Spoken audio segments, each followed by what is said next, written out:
ደነገጠ የሚል ቃል ሲያዩ ድንጋጤያችንን እንዳባረረ ይገልጹልናል። አዘነ የሚል ቃል ሲያዩ ሐዘናችንን አባረረ ይሉናል። ካሳየ ካስነዋ ለነፍስን ለሥጋ እኔና አብ አንድ ነን ሊል ይችላል? አይችልም። እኔና አብ አንድ ነን ያለው ለምንድን ነው? መለኮቱ ቃልነቱ ከሥጋ ጋር ወይም ወደ ሰውነት ወይም ወደ ፍጹም ስላልተቀየረ እንዴት እኔና አብ አንድ ነን ሊል ይችላል? ፍጡር ብቻ ሥጋ ብቻ ወደ ሰውነት ብቻ ከተቀየረ እኔና አብ አንድ ነን ሊል አይችልም። እናንተ ኦርቶዶክሳውያን እግዚአብሔር ሰው ሆኗል ብላችሁ ስትናገሩ አታፍሩ። እግዚአብሔርን እኮ አውርዶ ሰው ማድረግ እኮ የእግዚአብሔርን ባህሪ እኮ ዝቅ ማድረግ ነው። እንዴት ነው እግዚአብሔርን በባህሪው ሰው አድርጋችሁ ዝቅ የምታደርጉት? ይሄ እኮ እግዚአብሔርን እንደ ማግጀፉ ይቆጠራል ብሎ የሚያስቡ ሰዎች እንዳሉ እናውቃለን።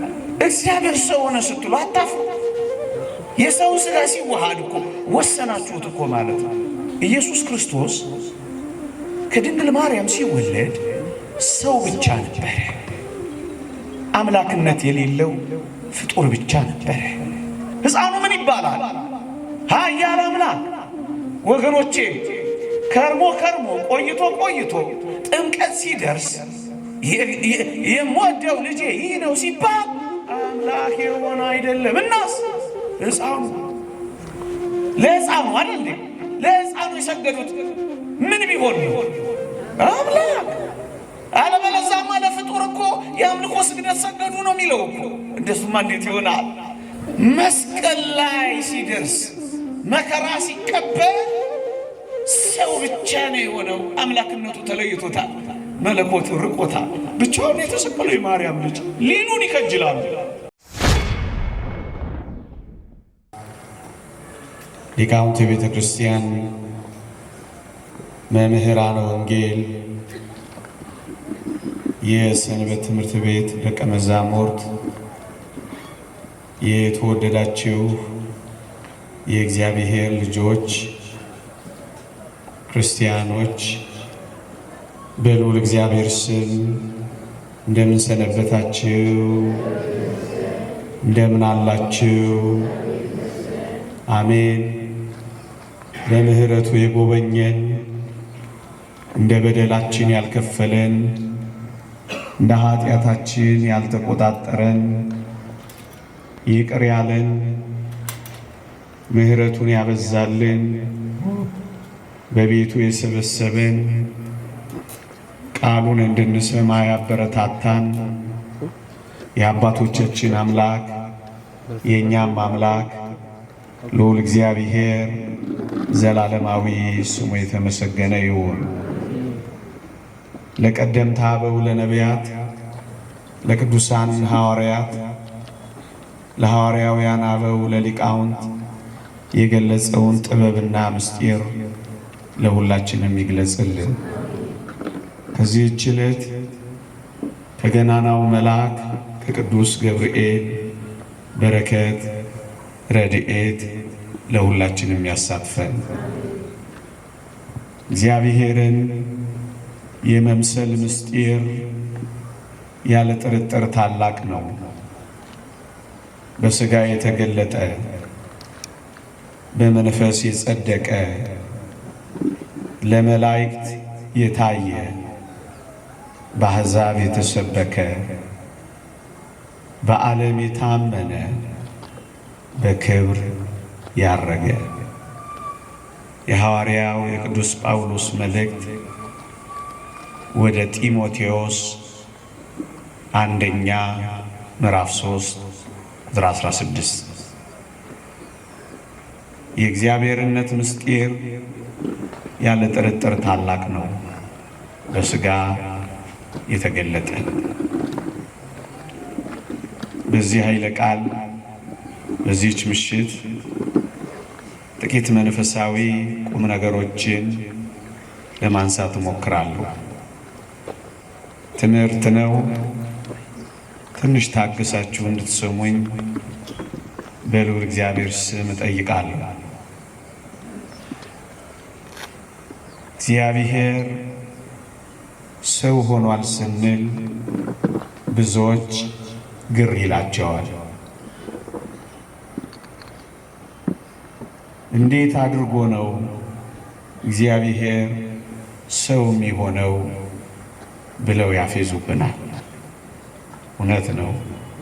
ይህ ታላቅ የሚደነቅ ምስጢር ነው። ቅዱስ ዮሐንስ አፈወርቅ በብዙ እንመረምራለን ለመተርጎም ግን ያቅተናል ያለው ታላቅ ምስጢር የእግዚአብሔር ሰው ሆኖ ዓለምን ማዳን። የተወደዳችሁ ክርስቲያኖች በዚህ በመገለጥ በዘመን አስተርእዮ ብዙ ነገሮችን እንደምንማር በቤተ ክርስቲያን ታውቃላችሁ። እኔ ግን በዚህች ምሽት እግዚአብሔር ሰው መሆኑን የሚያሳዩትን የእግዚአብሔርን ቃላት ጥቂት በጥቂት ለማሳየት እሞክራለሁ።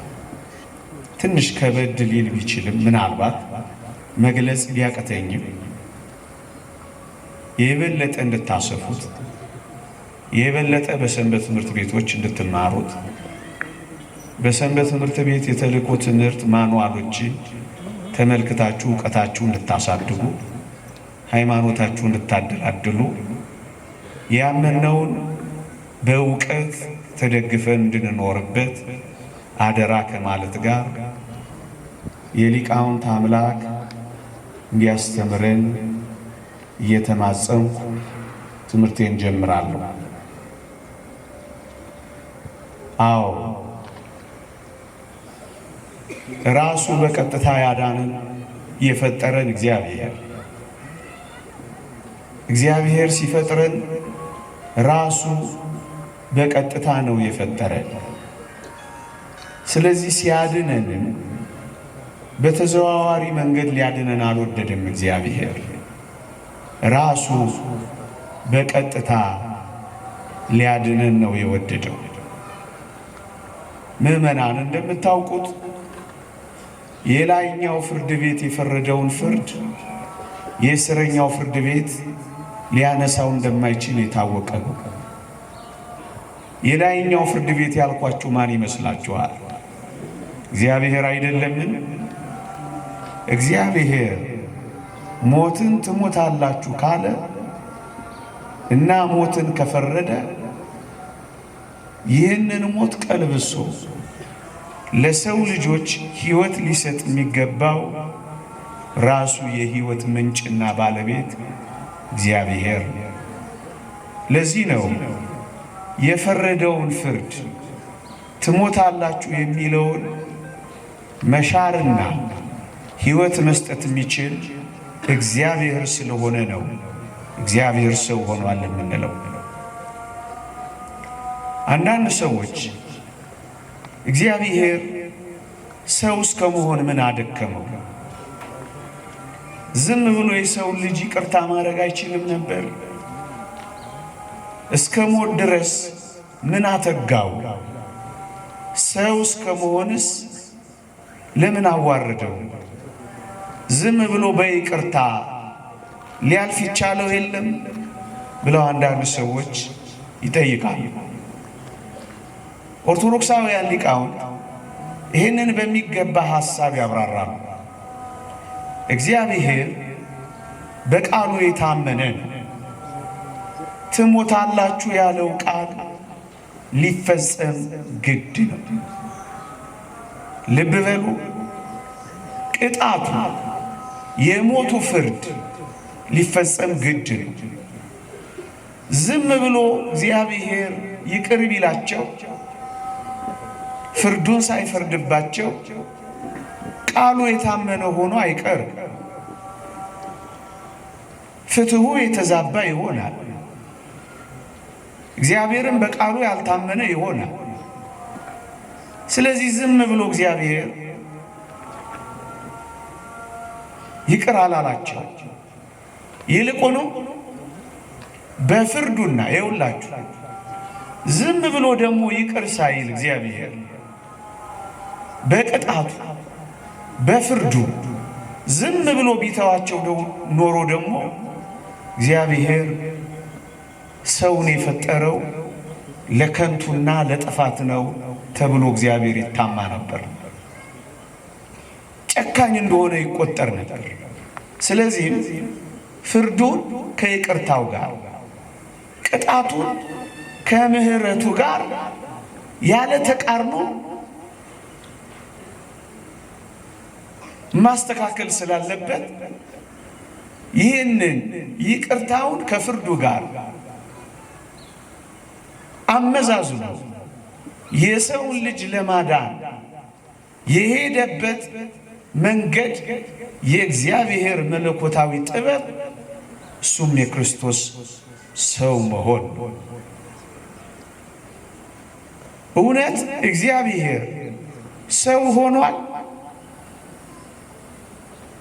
እሱ ላይ ነው ጥቂት ማተኮረው። ብዙዎቻችሁ ታውቁታላችሁ፣ ግን ቀስ ብለን እንነጋገር። የዮሐንስ ወንጌል ምዕራፍ 1 ቁጥር 1 ሲጀምር እንዲህ ይላል፣ በመጀመሪያው ቃል ነበር፣ ቃልም በእግዚአብሔር ዘንድ ነበር፣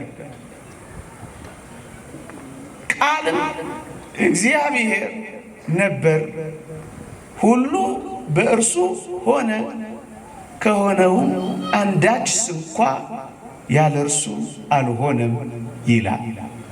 ልድገመው፣ ትምህርት ስለሆነ ቀስ ስላድርገው።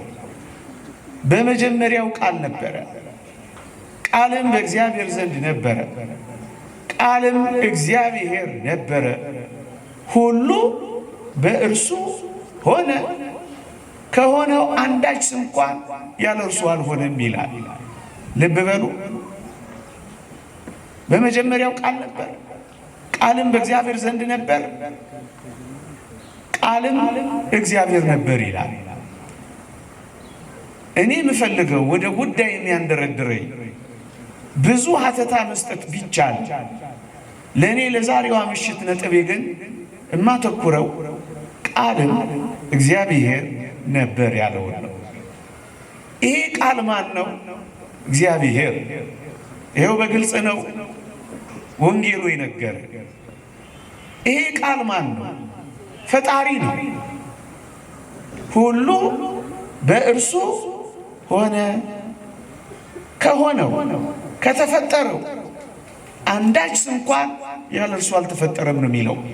ይሄ ቃል ፈጣሪ የሆነ ቃል፣ ይሄ ቃል እግዚአብሔር የሆነ ቃል። መጽሐፍ ቅዱስ እግዚአብሔር ዓለምን በቃሉ እንደፈጠረ ተገልጿል። የእግዚአብሔር ቃል ዓለምን እንደፈጠረ መጽሐፍ ቅዱስ ይነግረናል። ዓለሞች በእግዚአብሔር ቃል እንደተፈጠሩ እንደተዘጋጁ ይላል። በእግዚአብሔር ቃል ሰማዮች ጸኑ ይላል። ሁሉ በእርሱ ሆነ ይላል። ይሄ ቃል ፈጣሪ የሆነ ቃል፣ ይሄ ቃል የእግዚአብሔር ቃል፣ ይሄ ቃል አካላዊ ቃል፣ እኔ ባይ የሆነ ቃል ነው። ይሄ ቃል ማን ነው? እግዚአብሔር ነው። እችን ያዙና የዮሐንስ ወንጌል ምዕራፍ 1 ቁጥር 14 ላይ ቅዱስ ዮሐንስ ትምህርቱን ይቀጥላል። ምን ይላል? ልብ በሉ። ስለ ቃል ነው እየተናገረ የመጣው። ፈጣሪ ስለሆነው ቃል፣ እግዚአብሔር ስለሆነው ቃል ቁጥር 14 ላይ ቃል ሥጋ ሆነ ጸጋንና እውነትን ተመልቶ በእኛ አደረ የሚል ቃል ደግሞ እናገኛለን። እኔ ማብራራት የፈለኩት እግዚአብሔር ሰው ሆኖ የሚል ቃል አለ ወይ? እሱን ነው ማብራራት የፈለኩት። አዎ ቃል እግዚአብሔር ነው ብሎ ሲያበቃ ዝቅ አለና ቁጥር 14 ላይ ያ እግዚአብሔር የሆነው ቃል ሥጋ ሆነ ብሎ ቀጠለልን። እግዚአብሔር ምን ሆነ? ያ ቃል ምን ሆነ? ሥጋ ሆነ ይላል። እንዴ ሥጋ እኮ ነው ሆነ የሚለው። አንተ እያልክና እያወራ ያለኸው ደግሞ ሰው ሆነ ብዬ ለማብራራት ነው መሞክረው እያልከን ነው። ሥጋና ሰው አንድ ነው። ሁለተኛው ማብራራት የምፈልገው ነጥብ ይሄንን ነው። አዎ ቃል እግዚአብሔር ሥጋ ሆነ ማለት ሰው ሆነ ማለት ነው። እንዴት? በመጽሐፍ ቅዱስ ላይ ሥጋ ብሎ ነፍስ፣ ነፍስ ብሎ ሥጋ፣ በአጠቃላይ ሥጋ ሲል ሰውን፣ ነፍስ ሲል ሰውን ነው። መጽሐፍ ቅዱስ ላይ እንደዚህ ነው የተቀመጠው። እናብራራ ወይም ይሄን ሊያረጋግጡ የሚችሉ የቅዱሳት መጻሕፍት ምስክርነቶችን እናምጣ። 3 ምስክርነቶችን ላሳያችሁ። አንደኛ መዝሙር 64 ከቁጥር 1 ጀምሮ እንዲህ ይላል፣ ሥጋ ሁሉ ጸሎትን ወደምትሰማ ወደ አንተ ይቀርባል ይላል። ደግሞ አለው ሥጋ ሁሉ ጸሎትን ወደምትሰማ ወደ አንተ ይቀርባል ይላል። የተወደዳችሁ ክርስቲያኖች እንደምታውቁት በድን ሥጋ ለጸሎት ወደ እግዚአብሔር እንደማይመጣ የታወቀ ነው። ሥጋ ሁሉ ጸሎትን ወደምትሰማ ወደ አንተ ይቀርባል ሲል ሰው ለጸሎት ወደ አንተ ይመጣል ማለት ነው። ሰው የሚለውን ቃል ሥጋ ብሎ እንደገለጸው ግን ተመልከቱ። ስለዚህ ቃል ሥጋ ሆነ ሲል ሰው ሆነ ማለት ነው። ዳግመኛ መጽሐፍ ቅዱስ ላይ ነፍስ ተብሎ ሲጠራ ሰው ማለት ነው የሚሆነው። ለምሳሌ በሐዋርያት ሥራ ምዕራፍ 7 ቁጥር 14 ላይ ያዕቆብም 75 ነፍስ ሆኖ ወደ ግብፅ ወረደ ይላል። በሞቴ ስም ያዕቆብም 75 ነፍስ ይላል። ወደ ግብፅ የወረዱት 75 ሰዎች ናቸው። ሰዎቹን ግን ሲገልጽ ነፍስ ብሎ ነው የገለጸው። ለዚህ ነው በመግቢያዬ ሥጋ ብሎ ሰውን፣ ነፍስ ብሎ ሰውን፣ ሥጋ ብሎ ነፍስን፣ ነፍስን ብሎ ሥጋን ይጠራል ያልኳችሁ ለዚህ 75 ነፍስ ሆኖ ወረደ ይላል። 75 ሰው ወርዶ ሳለ ስለዚህ ሰው ብሎ የገለጸው ነፍስ በሚል አገላለጽ።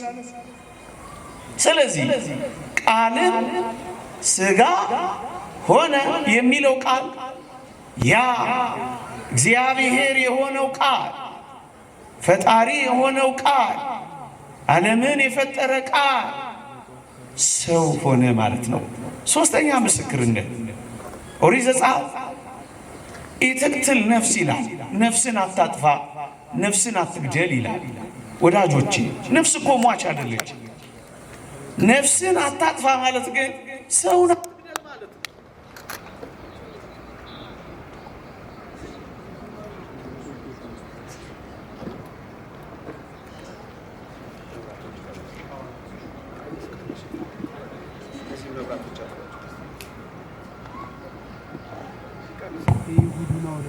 መብራቶቹ አንዱን ቀንሰው እቺን ደግሞ ወደ ኋላ አድርጋት፣ ትንሽ ፈቀቅ አድርጋት። ጌታዬ እየሰማችሁ ነው? ልቀጥል? አዎ ባትሉ እቀጥላለሁ። ማን ፈቃጅ አደረጋችሁ? እንዲሁም አለቃችሁ። እቺ አሁኗን መቆራረጥ ምክንያት አድርገው አንዳንዱ ሲወጡ ስላየው እየሰማችሁ ነው? እሺ ኢትቅትል ነፍስ፣ ነፍስን አትግደል ይላል። ነፍስ ሟች አይደለችም።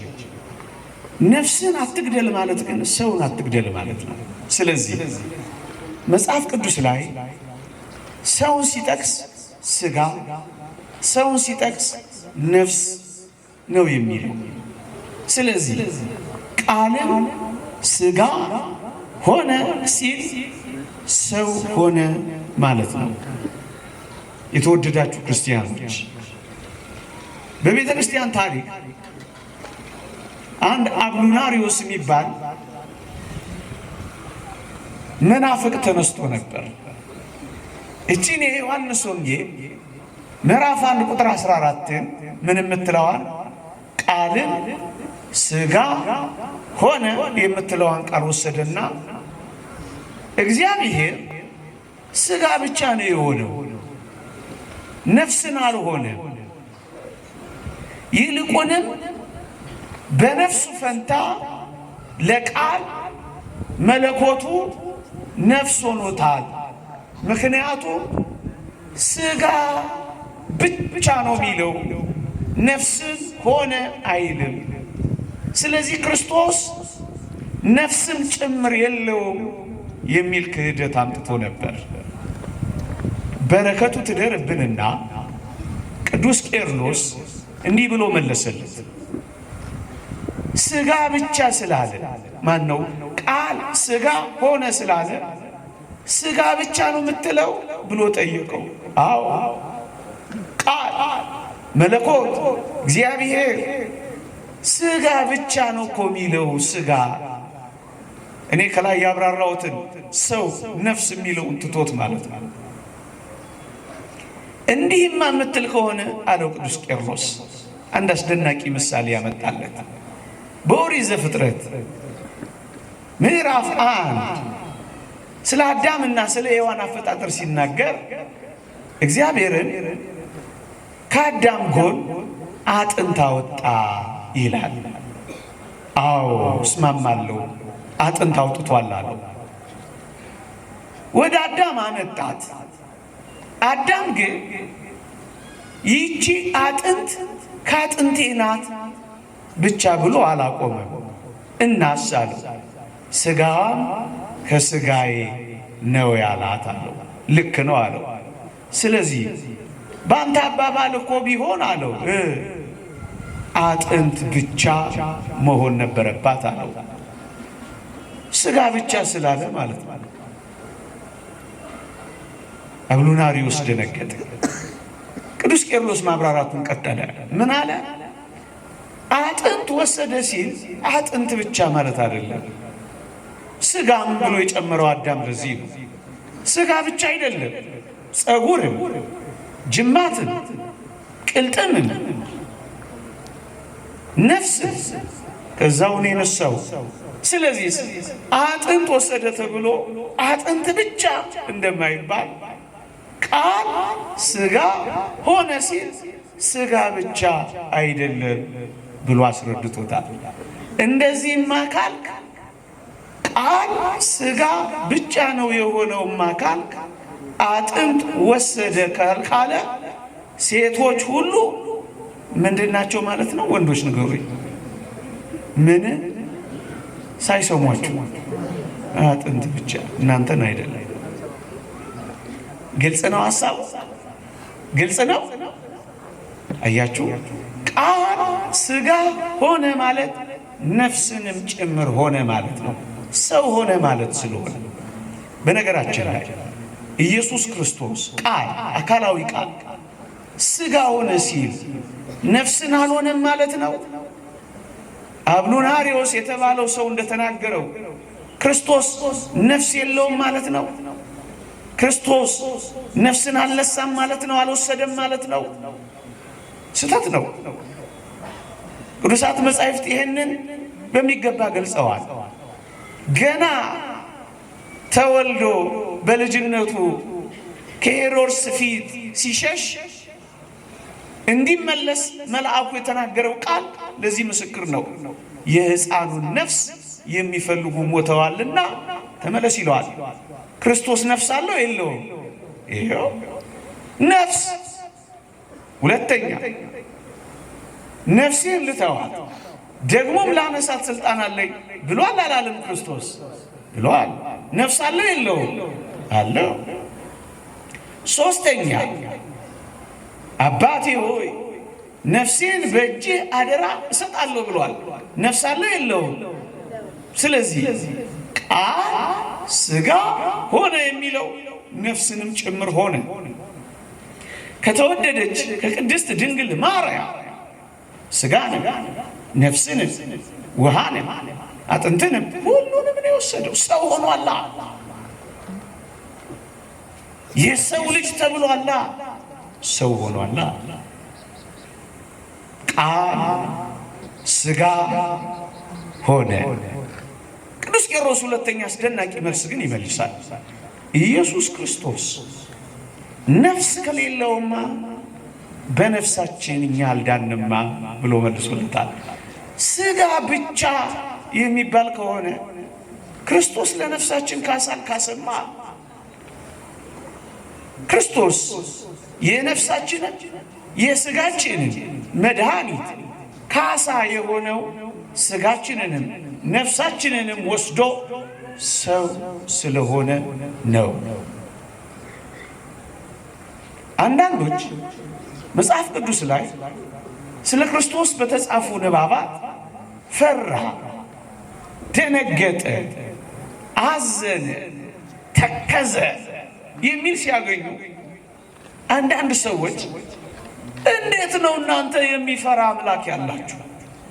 እንዴት ነው እናንተ የሚደነግጥ ፈጣሪ ያለን የምትሉት? እንዴት ነው እናንተ የሚተግስ ጌታ ይኖራችሁ? ተረተኞች ናችሁ ሊሉን ይፈልጋሉ። እኛ ግን እንዴት እንደምንረዳው ኦርቶዶክሳውያን ተመልከቱ። ኢየሱስ ክርስቶስ ፈራ፣ ደነገጠ፣ ታወከ፣ አዘነ የሚል ቃል ባነበብን ሁሉ ምን እንደሚገባን ታውቃላችሁ? የነፍሳችንን ሕማም እየተቀበለ እንደሆነ ይገባናል። የሥጋ ሕማም መገረፍ፣ የሥጋ ሕማም መራብ፣ የሥጋ ሕማም መቸንከር፣ የሥጋ ሕማም የሾህ አክሊል መድፋት ብቻ አይደለም። ነፍሳችንንም ለመካስ የነፍስንም ሕማም መቀበል ነበረበት ክርስቶስ። የነፍስ ሕማሟ ምንድን ነው? መደንገጥ ነዋ። የነፍስ ሕማሟ ምንድን ነው? መተከዝ ነዋ። የነፍስ ሕማሟ ምንድን ነው? ማዘን ነዋ። ስለዚህ ክርስቶስ ለነፍሳችንም ካሳ ሊክስ የሚችለው የምትፈራ፣ የምትደነግጥ፣ የምትታወቅ፣ የምታዘን ነፍስን ገንዘብ እንዳደረገ በቅዱሳት መጻሕፍት ስላረጋገጥን። ሁለተኛው ፈራ የሚል ቃል ኦርቶዶክሳውያን ሊቃውንት ሲያነቡ ፍርሃታችን እንደተወገደ ይነግሩናል። ደነገጠ የሚል ቃል ሲያዩ ድንጋጤያችንን እንዳባረረ ይገልጹልናል። አዘነ የሚል ቃል ሲያዩ ሐዘናችንን አባረረ ይሉናል። ካሳ እየካሰ ነዋ። ለነፍስም ለሥጋ፣ ለነፍስም ለሥጋም የሚክሰው ግን ነፍስንና ሥጋን አዋህዶ ሰው ሲሆን ነው። ለዚህ ነው በመጀመሪያ ቃል ነበረ፣ ቃልም በእግዚአብሔር ዘንድ ነበረ፣ ቃልም እግዚአብሔር ነበረ ካለ በኋላ ቃልም ሥጋ ሆነ፣ ሰው ሆነ። ሰው ሆነ። የሰው ልጅ የሚሉት ቃላት ሰው ካልሆነ ሊጠቀሱ ይችላሉ? አይችሉም። ይሄን ያዙና ሌላ አንድ ሐሳብ ግን እዚህ ጋር ልናነሳ እንችላለን። ምን የሚል ሥጋ ሆነ እኮ ነው የሚለው። አሁን ሥጋ ሆነ ነው የሚለው። የምን ሥጋ ይሁን የምን ሥጋ በምን እናውቃለን? የሰው ሥጋ ይሁን የእንስሳ ሥጋ ይሁን የጅግራ ሥጋ ይሁን ምን የተገለጸ ነገር አለና ነው ሰው ሆኗል ብለን የምትዘበዝበን የሚሉ ጠያቂዎች ደግሞ ካሉ አንድ እግዚአብሔርን ቃል ነቅሰን እናወጣለን። እዛ ውስጥ ምን የሚል ቃልም ሥጋ ሆነ ካለ በኋላ ጸጋንና እውነትን ተመልቶ በእኛ አደረ የሚል ቃል ታገኝ። እኛ ሰብአዊ ባህሪን መዋሃዱን በእኛ ሰው መሆኑ በእኛ የሰው ሥጋ መሆኑን በእኛ ብሎ ነው የሚገልጸው። ሰብአዊ ባህሪን መዋሃዱ የሰውን ሥጋ ገንዘብ ማድረጉን ነው የሚገልጸው። የተወደዳችሁ ክርስቲያኖች ይህን የበለጠ እናጉላው ካል ከዳዊት ዘር በሥጋ መጣ ይላል። ከዳዊት ዘር በሥጋ የሚመጣው ሰው የሆነው ነው። ወመጻም ዘራ ዳዊት በሥጋ ስር ከዳዊት ዘር በሥጋ ተወለደ። ይህን ነው የሚገልጸው። ሁለተኛ የአብርሃም ዘር ይዟል እንጂ የመላእክትን ዘር አይደለም ይላል ቅዱስ ጳውሎስ። ሰው ሆኗላ። በእኛ የእንስሳ ሥጋ አይደለም፣ የሌላ ሥጋ አይደለም፣ የሰው ሥጋ በእኛ። አንዳንዶች ሥጋ በጣም የረከሰ በመሆኑ ኢየሱስ ክርስቶስ የሰውን ሥጋ ሊዋሃድ አይችልም ብለው ያስቡና በእነሱ አረዳድ ነገሩን የስህተት ትምህርታቸው ቀስ ብለው ለማለፍ ሲፈልጉ ሰው መሰለ እንጂ ሰው አልሆነም የሚል መላምት ደግሞ ያስደግፉበታል። መጽሐፍ ቅዱስ ግን ይሄን ይሽራል። እንዴት አድርጎ? የዳዊት ልጅ የአብርሃም ልጅ የኢየሱስ ክርስቶስ ትውልድ መጽሐፍ ብሎ የዘር ሐረጉን ይዘረዝራል። የዘር ሐረጉን ለምን የሚዘረዝር ይመስላችኋል? ክርስቶስ በእርግጥም ሰው መሆኑን ሊያረጋግጥልን ነው። መሰለ የሚለውን ሊያጠፋልን። ሌላ ነጥብ እናንሳ። አሁንም ጥያቄያቸው አይቋረጥማ። ምን የሚል ጥያቄ? ባነበብክልን ኃይለ ቃል ላይ ቃልን ሥጋ ሆነ ነው የሚለው። ሆነ የሚለው ቃል ታዲያ ተለወጠ፣ ተቀየረ ማለት አይደለምን? ቃል እኮ መለኮት እኮ እግዚአብሔር እኮ መለኮትነቱ ቃልነቱ እግዚአብሔርነቱን አጥቶ ሆነ እኮ ነው የሚለው። ይሄ ተቀይሯል ማለት አይደለምን ሊሉን ይችላሉ። አይደለም። ምናልባት መጽሐፍ ቅዱስ ላይ አንዳንድ ቃላት ስናነብ ሁሉም በዛ መንገድ የሚተረጎም አይደለም። ውሃው ደም ሆነ ተብሎ በኦሪት ዘጸአት እንዳየነው ውሃው ወደ ደምነት እንደተቀየረ ቃልም ሙሉ ለሙሉ ቃልነቱ መለኮትም ሙሉ ለሙሉ መለኮትነቱን አጥቶ ወደ ሰውነት የተቀየረ ግን አይደለም። ይሄን ልታረጋግጥልን ትችላለህ? አዎ ሊቃውንት አረጋግጠዋል። አንደኛ እግዚአብሔር ባህሪውን እንደማይለውጥ ነግሮናል። ምን ብሎ? እኔ እግዚአብሔር አልለወጥም ብሎ ነዋ። ትንቢተ ሚልክያስ ምዕራፍ 2 ቁጥር 10 እግዚአብሔር አይለወጥም። እሺ እንደጠየቁት ሆነ የሚለው እግዚአብሔር እግዚአብሔርነቱ መለኮት መለኮትነቱን ቃል ቃልነቱን አጥቶ ወደ ሰውነት ሙሉ በሙሉ ተቀይሮ ከሆነ ሊቃውንት እንዲህ ይላሉ። ክርስቶስ ሰው ከሆነ በኋላ እኔና አብ አንድ ነን ሊል ይችላል? አይችልም። እኔና አብ አንድ ነን ያለው ለምንድን ነው? መለኮቱ ቃልነቱ ከሥጋ ጋር ወይም ወደ ሰውነት ወይም ወደ ፍጹም ስላልተቀየረ እንዴት እኔና አብ አንድ ነን ሊል ይችላል? ፍጡር ብቻ ሥጋ ብቻ ወደ ሰውነት ብቻ ከተቀየረ እኔና አብ አንድ ነን ሊል አይችልም። ይሄ ማለት ምን ማለት መሰላችሁ? መለኮት ከሥጋ ጋር ፍጹም አላጠፋው፣ ሥጋ ደግሞ ቃልን መለኮት ፍጹም አላጠፋው፣ መለኮት ደግሞ ሥጋ ፍጹም አልመጠጠው አላጠፋው። በኋላ ጊዜ ካለኝ አብራራዋለሁ። ሰውነትን እስከ መጨረሻው አይተነዋል ሲቆስል፣ በሱ ቁስል እኛ ተፈወስን። እስከ መጨረሻው ሲበላ ሲጠጣ አይተነዋል። እስከ መጨረሻው የሰው ልጅ ሲባል አይተነዋል። አልጠፋም ሰውነት። መለኮትን ቃልን እስከ መጨረሻው ደግሞ አልጠፋም። በምን ማረጋገጥ ትችላላችሁ? መስቀል ላይ ተሰቅሎ የዓመቱ አለቃው ምን እንዳለ አልሰማችሁም? በእውነት ይህ የእግዚአብሔር ልጅ ነበር እኮ ነው ያለው። መለኮት ከቃል ጋር መለኮት ከሥጋ ጋር ቃል ከሥጋ ጋር ፍጹም ተዋህዶ ካላዳነን በቀር በእርሱ ቁስል እንዴት ተፈወስን ልል እንችላለን? የፍጡር ቁስል ብቻ የሚፈውስ ይመስላችኋል? ይዘገንናል እንጂ። አያችሁ፣ እስከ መጨረሻው ሳይለያዩ ጊዜያዊ አይደለም፣ እስከ መጨረሻው። ስለዚህ ሆነ የሚለው ቃል ተለወጠ ማለት አይደለም። እንደውም ሊቃውንት አንድ አስደናቂ ነገር ያብራራሉ።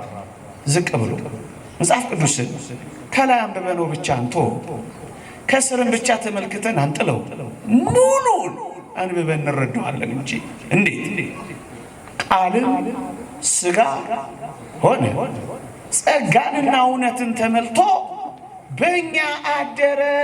አደረ የምትለው ቃል ይውላችሁ ተለወጠ እንዳንል አደረ። እንደ ካቶሊካውያን አስተምህሮ ደግሞ አደረ እንዳንል ሆነ። እንደ አለቃና እንደ ጠበቃ ተዋህዶን የሚገልጹ ቃላት ናቸው ይላሉ ሊቃውንት። ቤተ ክርስቲያን የአብ ልጅ ቃል በማርያም ልጅ ውስጥ አደረ አትልም። በኋላ አብራራዋለሁ ጊዜ ካለኝ። ጊዜ አለ ምድርስ ይመስለኛል። ሆነ የሚለውን ቃል ይዛ ደግሞ ተለወጠ አትልም፣ ተቀየረ አትልም። ሁለተኛው ሐሳባችን ሆነና አደረ። እንደ አለቃና እንደ ጠበቃ አንዱ አንዱን የሚደግፍ ነው። ተለወጠ እንዳንል አደረ እንዳንል ሆነ። ይሄ ምንን ያስገነዝባል? ተገናዝቦ ኮሚኒኬሽን ኦፍ አትሪቢዩትስ መገናዘብ። የቃል ገንዘብ ለሥጋ የሥጋ ገንዘብ ለቃል ይላሉ። እንቲያው ለቃል ኮነ ለሥጋ ወእንቲያው ለሥጋ ኮነ ለቃል ይላሉ። መለኮት መለኮትነቱን ሳይለቅ የሥጋን ገንዘብ ገንዘብ አደረገ። ሥጋ ሥጋነቱን ሳይለቅ የመለኮትን ገንዘብ ገንዘብ አደረገ። ሌላ ሶስተኛ ጥያቄ አንዳንድ ሰዎች ሊያነሱ ይችላል። ምንም እናንተ ኦርቶዶክሳውያን እግዚአብሔር ሰው ሆኗል ብላችሁ ስትናገሩ አታፍሩ። እግዚአብሔርን እኮ አውርዶ ሰው ማድረግ እኮ የእግዚአብሔርን ባህሪ እኮ ዝቅ ማድረግ ነው። እንዴት ነው እግዚአብሔርን በባህሪው ሰው አድርጋችሁ ዝቅ የምታደርጉት? ይሄ እኮ እግዚአብሔርን እንደ ማግደፉ ይቆጠራል ብለው የሚያስቡ ሰዎች እንዳሉ እናውቃለን። ሐሳባቸውን ነው እያነሳው ጥቂት ጠቆም እያደረኩ ማለት ነው። ሊቃውንት በዚህም ላይ አስደናቂ ምስክርነት ሰጥተዋል ወገኖቼ። ምሳሌ ያነሳሉ። እስኪ ፀሐይን ተመልከቷት ይላል። ፀሐይ በአንድ ቦታ ቆማ ሳትናወጥ ሳትለወጥ ቦታዋንም ሳትልቅ በጨረሯ ወደ ምድር ትመጣለች። ደህናውን ቦታ ወይም የተበላሸውን ቦታ፣ ንጹሑን ቦታ ወይም ቆሻሻውን ቦታ ፀሐይ በጨረሯ ታበራለች ወይም ታርፍበታለች። እና ሊቃውንት ይጠይቃሉ፣ ፀሐይ ልክ እንደዚህ ሆና ቆሻሻው ላይ ስላረፈች ወይንም ደግሞ ደህና ቦታው ላይ ስላረፈች ፀሐይን ምን ያረጋታል እንዴ ይላል። ፀሐይ አታድፍም፣ እውነት አሰብ እውነት። ፀሐይ አትቆሽሽም፣ እውነት አሰብ እውነት። ልክ እንደዚሁ እግዚአብሔር ሰው ቢሆን የሚያድፍ የሚቆሽሽ አይደለም ብለው ያስተምራሉ አባቶቻችን። ፀሐይ እንዳላደፈችው ሁሉ ፀሐይ ቆሻሻው ላይ ብታርፍ እንዳልቆሸሸችው ሁሉ አካላዊ ቃልም ሰው ሲሆን እንደዚህ አይደለም የሆነው ብለው ያስተምራሉ። ነገሩን በደንብ ለመግለጽ እግዚአብሔር ቃል ሰው ሲሆን ንጹሕ ሰውነትን ነው የተዋሃደው። ንጹሕ ሰውነት መጽሐፍ ቅዱስም የአባቶቻችንን ትምህርት ይሄንን በደንብ አድርጎ ይገልጻል። ንጹሕ ሰውነትን የተዋሃደው ንጽህናሽን ባወቀ ጊዜ ስሙ ገብርኤል የተባለ መልአኩን ላከው የሚለው እኮ ለዚህ ነው። ንጽህናዋን ባወቀ ጊዜ ንጹሕ ሰውነትን የተዋሃደው እግዚአብሔር ዓለምን ለማዳን ያንን ያደረገው። ስሩ ቅዱስ ከሆነ ቅርንጫፎቹ ቅዱሳን ናቸው። በኩራቱ ቅዱስ ከሆነ ቡሃው ደግሞ ቅዱስ ነው ይላል ቅዱስ ጳውሎስ ሮሜ መልእክት ምዕራፍ 11 ላይ።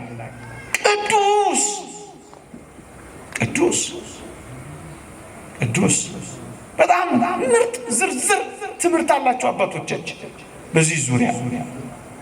ሁለተኛ ምሳሌው ቀለል ያለ እቤታችሁ ያለው መብራት ቆሻሻ ላይ ቢያርፍ መብራቱ አይቆሽሽም ይችል እውነት አሰብ እንደሱ ነው። ይሁላችሁ በሰው ሥጋ ስለተገለጠ እግዚአብሔር በባህሪው ዝቅ አለ እንዳንል የሚያደርገን ለምን መሰላችሁ? እግዚአብሔር ለመላእክት በወደደው መጠን በዙፋኑ ሆኖ ተገልጧል። እግዚአብሔር በዙፋኑ ለመላእክት ሲገለጽ ከባህሪው ዝቅ ብሎ ነበርን? አልነበረም። ታዲያ ከዙፋን ሰው አይከብርም? ከምንም ነገር በላይ ሰው አይገንም። እንደውም ሰው በመሆኑ የእግዚአብሔር ምስጋና ጨመረ። ስብሐት ለእግዚአብሔር በሰማያት ወሰላም በምድር ስምረቱ ለሰብ። ሰውና መላእክት በጥልቀት ለማመስገን ቻለ። እንደውም የበለጠ የተከበረ ሆነ። እግዚአብሔር ለሙሴ በዕፀ ጳጦስ ላይ ነበልባል ከሐመልማል ሐመልማል ከነበልባል ተዋህዶ ሲያይ ይህ እግዚአብሔር አንዱ መገለጥ ነበረ። እግዚአብሔር በሲና ሐመልማል ለሙሴ ቢገለጥለት ጊዜ የእግዚአብሔር ባህሪው ዝቅ አለ ያለ ማን ነው? የለም የለም። ልክ እንደዚሁ እግዚአብሔር ሰው ሆነ ስንል ባህሪውን ዝቅ ማድረግ አይደለም፣ ማጉደፍም ማቆሸሽም አይደለም። አንዳንድ ሰዎች ሌላም ጥያቄ ይጠይቃሉ። ምን የሚል ጥያቄ? ጥሩ እሺ፣ እግዚአብሔር ሰው ሆነ ስትሉ አታፍሩ? የሰውን ሥጋ ሲዋሃድ እኮ ወሰናችሁት እኮ ማለት ነው። ምልኡ የሆነው በዓለም የሞላው ስፉ የሆነው ሰፊ የሆነው አካል እግዚአብሔር በጠባብ ደረት ተወሰነ፣ በአጭር ቁመት ተገለጠ እያላችሁ የምትለፈልፉብን ወሰናችሁት ማለት አይደለ ሊሉን የሚከጅሉ ደግሞ አሉ። አሁንም የማይታክታቸው ብርቅዬ ኦርቶዶክሳውያን ሊቃውንት አፍ ማዘጋት ይችላል። ምን ይላሉ? አንደኛ የእግዚአብሔር ባህሪ አይለወጥም ተብሏል። አዎ፣ ስለዚህ የማይወሰነው የእግዚአብሔር ባህሪም ሊለወጥ አይችልም። ሁለተኛ ፀሐይ ሶስት ነገር አላት። ክበብ አላት፣ ብርሃን አላት፣ ሙቀት አላት። ብርሃኑ ክበቡ አይወስነው። የፀሐይ ብርሃን በክበቡ ተወስኖ የሚቀር አይደለም። ይውላችሁ ሰው ሲሆን ክርስቶስ እግዚአብሔር ቃል ስጋን ሲዋሃድ በዚያ በስጋ ሰውነት ተወስኖ የሚኖር አይደለም። ብርሃኑን ክበቡ ብርሃኑን ወስኖት እንደማያስቀረው የቀረበ ምሳሌ ማምጣት እንችላለን። ምን? ከኛ ጋር ተዋህዳ ያለች ነፍሳችን ሕያዊት እና አዋቂ ናት። የተወደዳችሁ ክርስቲያኖች ስጋ የነፍስን አዋቂነት ገንዘብ ያደርጋል። በነፍስ ነው አዋቂ የሚባለው። አሁን እኛ ሕያዋን ሆነን የምንንቀሳቀሰው የነፍስን ገንዘብ አድርገን ነው ወገኖች።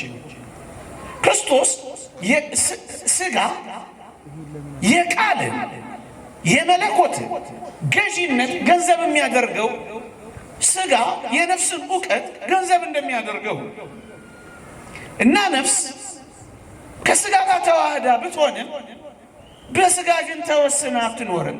ምሳሌ ይሰጣሉ ኦርቶዶክሳውያን ሊቃውንት። ጊያዝ የተባለ የኤልሳ ደቀ መዝሙር ንዕማን ብርና ወርቅ እንዲሰጠው ፈልጎ ሰረገላውን ተከትሎ ብዙ ርቀት ሄደ። ጊያዝ ነቢዩ ኤልሳ ምን አለው መሰላችሁ? ሲመለስ የት ሄደህ ነበር አለው። ኧረ ጌታዬ የትም አልሄድኩም እዚሁ ነበርኩ አለው። ነቢዩ ኤልሳ ምን አለው መሰላችሁ? ባለ ሰረገላውን ስታስቆመው ንዕማንን ማለት ነው፣ በነቢዩ ተፈውሶ ሄደው ብርና ወርቅ ስትቀበለው ልቤ ካንተ ጋር ሄደ አይደለምን አለው። አያችሁ፣ የኤልሳ ስጋ የኤልሳ ነፍስ እውቀት ሊገድባት አልቻለም። ብዙ ርቀት ሄዳ ታየዋለች፣ ብዙ ርቀት ሄዳ ትሰማዋለች፣ ብዙ ርቀት ሄዳ ታውቃለች። ተወስና አትኖርም። በጣም የቀረበ ጓዳችን ያለ ምሳሌ ደግሞ በሰጣችሁ የበለጠ ይጎዳል። ለምሳሌ እንጨት እሳት ውስጥ ተከታላችሁ። ለምሳሌ አሁን እያነደዳችሁ ያለው ጧፍ ተመልከቱ። እሳቱ በጧፉ ቅርጽ ነው ወይስ ከጧፉ ያልፋል? ከጧፉ ያልፋል። ምን ማለት ነው? በጧፉ ቅርጽ እሳቱ አይወሰንም። በእንጨቱ ቅርጽ እሳቱ አይወሰንም። በከሰሉ ቅርጽ እሳቱ አይወሰንም። ልክ እንደዚሁ እግዚአብሔር ሰው ሲሆን አካላዊ ቃል ስጋን ሲዋሃድ ተወስኖ የሚቀር አይደለም። እግዚአብሔር በዙፋኑ ለመላእክት ሲገለጥ ተወስኗል ይሉን ነበር እንዴ? አላሉንም። ታዲያ በስጋ ሲገለጥ በከበረው ሰውነት ሲመጣ እንዴት ሊወሰን ይችላል? ወገኖች በጣም ምርጥ ምሳሌ ደራረብኩባችሁ። በጣም ጥሩ ምሳሌ ልስጣችሁ። በዚህ በከባቢው አየር አሁን በመናየው ከባቢው አየር ሞገድ አለ፣ ዌቭ አለ። ይሄን ሞገድ በአይናችን አናየው፣ በጆሮአችንም አንሰማው። ግን አንድ ነገር ይሆናል። ይሄ ዌቭ ይሄ ሞገድ በቴሌቪዥን ለመታየት በሬዲዮ ለመሰማት ይበቃል። የተወደዳችሁ ክርስቲያኖች በቴሌቪዥን ያን ሞገድ የሆነ ምስል ሰጥቶን ስላየን የሆነ ድምፅ አቅርቦልን ስለሰማን ያ በከባቢው አየር የለም ይባላል? አይባልም። ቀድሞውንም ሞገዱን በአይናችን ስላላየን በጆሮአችን ስላልሰማን የለም አላለው። በቴሌቪዥንም ስላየነው በከባቢው አየር ጠፍቷል አንልም። ልክ እንደዚሁ ነው። አካላዊ ቃል ሰው ሲሆን መለኮት ከሥጋ ጋር ሲዋሃድ በላይ በሰማይ የለም፣ ስፋቱ ጠፍቷል፣ ምልኡነቱ ጎርሏል አንልም። ሌላ አንድ ጥሩ ሁላችንም ልናውቀው ልናስተውለው የሚገባን በዚህ በዘመነ መገለጥ በዘመነ አስተርእዮ በመገለጥ ዘመን ኦርቶዶክሳውያን በጣም ልናውቀው የሚገባ አንዳንድ ሰዎች የሚያነሷቸው ጥያቄዎች አሉ። ምንድን ነው እሱ? ስሙኝ። ኢየሱስ ክርስቶስ እነሱ የሚሉትን ነው አንዳንዶቹ። ኢየሱስ ክርስቶስ ከድንግል ማርያም ሲወለድ ሰው ብቻ ነበረ፣ አምላክነት የሌለው ፍጡር ብቻ ነበረ። ከረመና ቆየና በዮርዳኖስ ሲጠመቅ መለኮት ወይም የእግዚአብሔር ቃል አደረበት። ያን ጊዜ ነው ክርስቶስ ሰው ለመባል ማነው እግዚአብሔር ለመባል የበቃው፣ መለኮት የተዋሃደው ያኔ ነው ያደረበት። ያኔ ነው አምላክ የተባለው እንጂ ከጽንስ ጀምሮ አልነበረም። ሲወለድም ኢየሱስ ሰው ነው፣ ክርስቶስ ሰማያዊ ነው። ሲጠመቅ አደረበት፣ መከራ ሲቀበል ተለየው። የመናፍቃን ሐሳብ ነው። ኮሪንቶስ የሚባል ሰው ያነሳው ሐሳብ ነው። እነዚህን ግን ኦርቶዶክሳውያን ሊቃውን በዋዛ አላለፏቸው በሞቴ። እኛ የተወደደ መድኃኒታችን ኢየሱስ ክርስቶስ በዮርዳኖስ ሲጠመቅ አምላክ ለመሆን የበቃ አይደለም። ወይንም ደግሞ ኖሮ ቆይቶ መከራን በመቀበሉ እንደ ሰማዕታትና እንደ በረኞች ገርለኞች በተጋድሎ ብዛት አምላክ ለመሆን የበቃ አይደለም። እና እንዴት ነው ሲጠመቅ የእግዚአብሔር ቃል አድሮበት፣ እንደሱ እንደሚሉት ሲጠመቅ ክርስቶስ አድሮበት አምላክ ለመሆን የበቃ አይደለም። እና እንዴት ነው እናብራራ። እኔ ከትንቢት ጀምሬ በሞቴ ላሰማችሁ። መጽሐፍ ቅዱስ እንዲህ ነው የሚለው። ትንቢተ ኢሳይያስ ምዕራፍ 9 ቁጥር 6 እንዲህ ይላል፣ ሕፃን ተወልዶልናል፣ ወንድ ልጅም ወልድም ነው የሚለው ተሰጥቶናል፣ አለቅነትን በጫንቃው ላይ ይሆናል፣ ስሙ ድንቅ መካር፣ የዘላለም አባት ተብሎ ይጠራል። ኃያል አምላክ፣ የዘላለም አባት ተብሎ ይጠራል። ማን? ሕፃኑ ምን ይባላል? ኃያል አምላክ። ወገኖቼ ከርሞ ቆይቶ ጥምቀት ሲደርስ የምወደው ልጄ ይህ ነው ሲባል አምላክ የሆነ አይደለም። እናስ ሕፃኑ እንዴ ሕፃኑ ጽንሱስ ብላችሁ አትጠይቁኝም? በሞቴ ኦርቶዶክሳውያን አይደላችሁ? ጽንሱም እንጂ ሲበሰርም እንጂ በጽንስ ደረጃ ይሁንልኝ ስትል የተወደደች ቅድስት ድንግል ማርያም የሰጠችውን ይሁንታ ምክንያት አድርጎ የተጸነሰው የአካላዊ ቃል ነው፣ ሥጋ ሆነ የተባለ።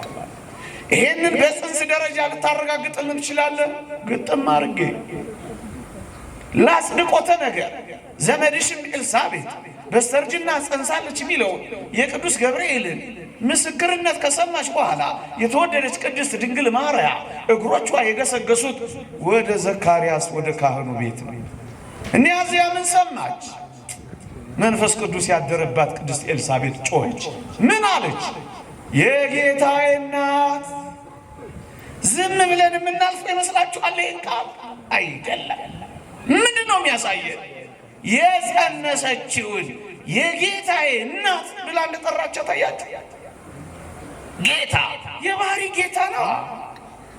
ጌታ ጌታዬ የእግር መረገጫ እስካደርግ ድረስ በቀኝ ተቀመጥ። ጌታ ጌታ ወልድ ጌታ የክብርን ጌታ ባልሰቀሉትም ነበር። የባህሪ ጌታ የጌታዬ እናት እማ አምላክ ወላዲተ አምላክ። ሰውን ብቻ የወለደች አይደለም የአምላክ እናት ብለን መመስከር የጀመርነው እኮ እና አምነን ተምረን የተወደደች ቅድስት ድንግል ማርያም እመ አምላክ የአምላክ እናት አይደለችም እንጂ ሃይማኖት አይደለም። እሺ በጽንስስ አሳየህን። ሌላ ልታብራራልን ልጨምርልን የምትችለው ነገር አለ? አዎ ቅዱስ ገብርኤል ሲያበስራት ማን እንደሚወለድ ነገራት። ምን ብሎ? የልዑል ልጅ ይባላል። የሚወለደው የማን ልጅ? የልዑል ልጅ። ልዑል ማን ነው? እግዚአብሔር። የእግዚአብሔር ልጅ ማን ነው? የተወለደው ሕፃን ነው። የምትታቀፈው ሕፃን ነው። የእግዚአብሔር የልዑል ልጅ ተባለ እንጂ ታዲያ እሱ እግዚአብሔር ተው እንጂ። ሰው በባህር የሚወልደው ሰውን ነው። እንስሳ በባህር የሚወልደው እንስሳውን ነው። አባቴ ሰው ስለሆነ እኔን ሰው ነው የሚወልደኝ። እግዚአብሔር ሊወልደው የሚችለው ማን? እግዚአብሔር ነው እንጂ ከአምላክ የተወለደ አምላክ ብላችሁ የምንጸልየው እኮ ይሄንን ነው ወገኖቼ። እግዚአብሔር ለዚህ እኮ ነው አይሁድ የተበሳጩት። አይሁድ በደንብ ገብቷቸዋል። አንዳንዶች ነው ያልገባቸው። የእግዚአብሔር ልጅ ነኝ ሲላቸው ምን እንደገባቸው ታውቃላችሁ? ዘዮሐንስ ወንጌል ምዕራፍ 5 ላይ እንደተጻፈው ራስህን ከእግዚአብሔር ጋር አስተካክለህ እግዚአብሔር አባቴ ነው ስላልክ ነው የምንጣላህ አሉት። ማስተካከሉ እኮ ነው። ልጅ የሚለው እኮ እሱን ነው የሚያመለክተው ወዳጄ። የልዑል ልጅ ይባላል። እስኪ ልጠይቃችሁ፣ ሰብአ ሰገል በዚያች በቤተልሔም ለማን ነው የሰገዱት? ሰግደዋል? አልሰገዱም?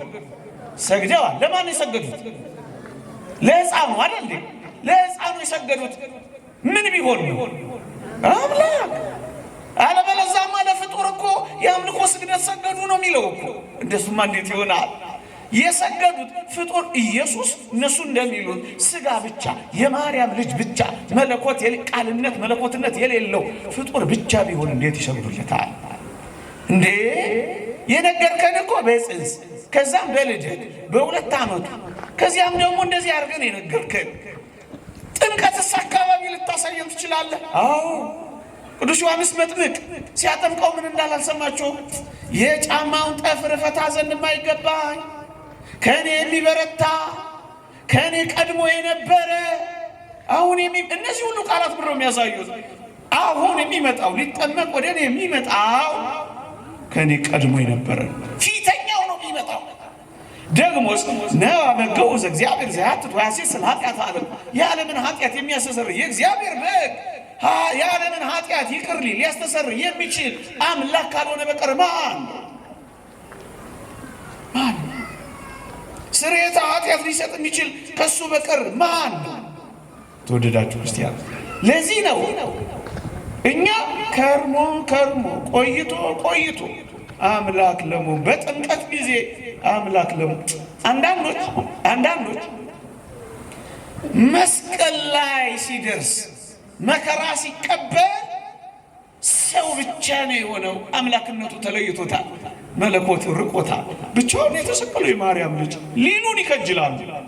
ወዳጆቼ ይሄ ቢሆን ኖሮ በእርሱ ቁስል ተፈወስን የሚለው ቃል ሊሆን ይችል ነበር።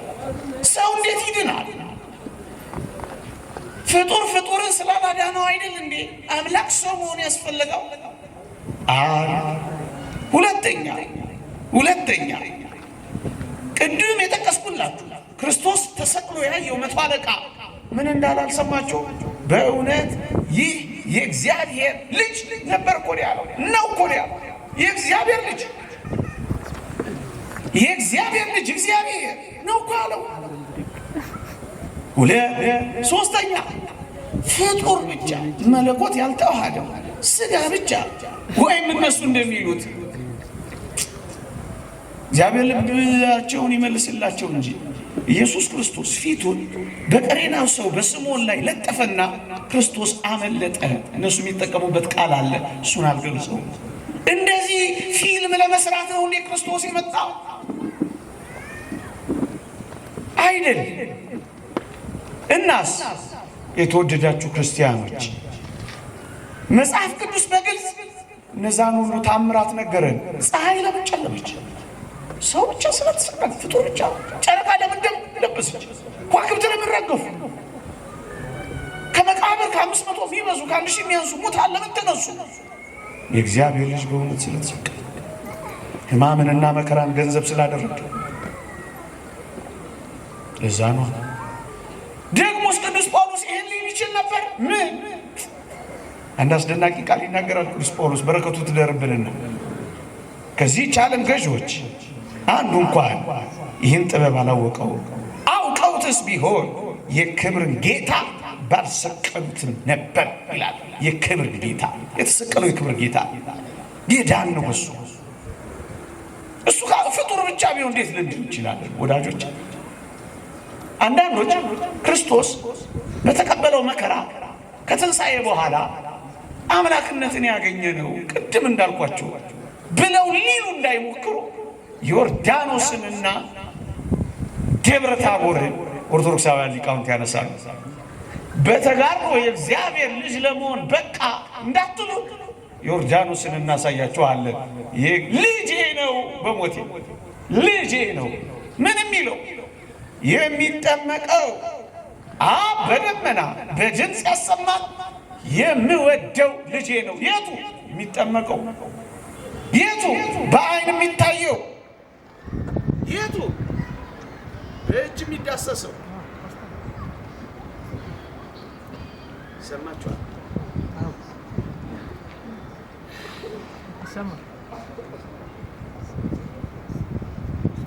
በቃ እያለኝ ነው መሰለኝ። እኔም ፈሊጥ ሊገባኝ ይገባላል። 53 ደቂቃ ካስተማርኩ በኋላ ሊገባኝ አይገባ? ይገባል በሉ። አይዟችሁ፣ የእግዚአብሔር ቸርነት ገብቷችኋል? ግን የእግዚአብሔር ቸርነት፣ የእመቤታችን አማላጅነት፣ የቅዱሳን በረከት ረድኤት አይለየን። የእግዚአብሔርነት ምስጢር ያለ ጥርጥር ታላቅ ነው። በሥጋ የተገለጠ በመንፈስ የጸደቀ ለመላእክት የታየ በአሕዛብ የተሰበከ በዓለም የታመነ በክብር ያረገ ይቆያል።